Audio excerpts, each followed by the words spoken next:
মুচকে হাসি দিয়ে কথা বলা সুন্নাত। আমি সেটা আমল করার চেষ্টা করি। অনেকে আমাকে বলে যে আপনি সবসময় হাসি খুশি কীভাবে থাকেন?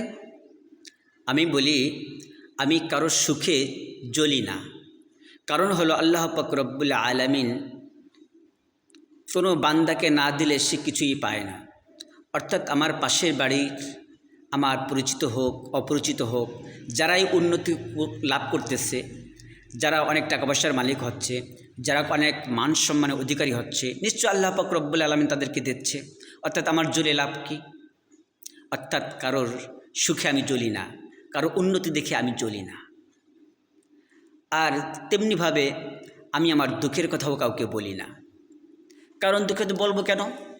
আল্লাহ পাক রব্বুল আলামিন বান্দাকে বিপদ দেয় পরীক্ষা করার জন্য, আর আমার পরীক্ষার কথাই মানুষকে কেন বলবো? এই জন্য আমি কারোর সুখে জ্বলি না, আর আমার দুঃখের কথাও আমি কাউকে বলি না। এই জন্য আমি হ্যাপি, এই জন্য আমি খুশি। আমি আল্লাহ পাক রব্বুল আলামিন সবসময় প্রশংসা করি।